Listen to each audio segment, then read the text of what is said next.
ಮಹಾನಗರ ಪಾಲಿಕೆಯಲ್ಲಿ ಬಿಜೆಪಿಗೆ ಬಿಗ್ ಶಾಕ್ ಎದುರಾಗಿದೆ. ಇಬ್ಬರು ಬಿಜೆಪಿ ಸದಸ್ಯರ ಸದಸ್ಯತ್ವ ರದ್ದು ಮಾಡುವಂತೆ ಬೆಳಗಾವಿ ಪ್ರಾದೇಶಿಕ ಆಯುಕ್ತ ಎಸ್.ಬಿ. ಶೆಟ್ಟಣ್ಣನವರ್ ಆದೇಶ ಹೊರಡಿಸಿದ್ದಾರೆ.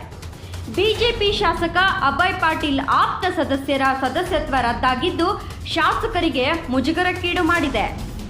ಬೆಳಗಾವಿ ದಕ್ಷಿಣ ಮತಕ್ಷೇತ್ರದ ವಾರ್ಡ್ ನಂಬರ್ 41ರ ಸದಸ್ಯ ಮಂಗೇಶ್ ಪವಾರ್, ವಾರ್ಡ್ ನಂಬರ್ 23ರ ಸದಸ್ಯ ಜಯಂತ್ ಜಾಧವ್ ಸದಸ್ಯತ್ವ ರದ್ದಾಗಿದೆ. ಲೋಕೋಪಯೋಗಿ ಇಲಾಖೆಯ ತಿನಿಸುಕಟ್ಟೆಯಲ್ಲಿ ಪತ್ನಿಯರ ಹೆಸರಿನಲ್ಲಿ ಈ ಇಬ್ಬರು ಬಿಜೆಪಿ ಸದಸ್ಯರು ಮಳಿಗೆ ಪಡೆದಿದ್ರು. ಮಂಗೇಶ್ ಪವಾರ್ ಪತ್ನಿ ನೀತಾ ಹಾಗೂ ಜಯಂತ್ ಜಾಧವ್ ಪತ್ನಿ ಸೊನಾಲಿ ಹೆಸರಿನಲ್ಲಿ ಮಳಿಗೆ ಪಡೆದಿದ್ರು.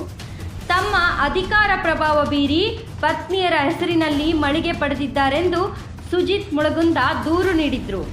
ಈ ದೂರು ಆಧರಿಸಿ ಸುದೀರ್ಘ ವಿಚಾರಣೆ ನಡೆಸಿದ ಪ್ರಾದೇಶಿಕ ಆಯುಕ್ತರು ಬಿಜೆಪಿ ಸದಸ್ಯರ ಸದಸ್ಯತ್ವ ರದ್ದುಪಡಿಸಿ ಎಂದು ಆದೇಶ ಹೊರಡಿಸಿದ್ದಾರೆ.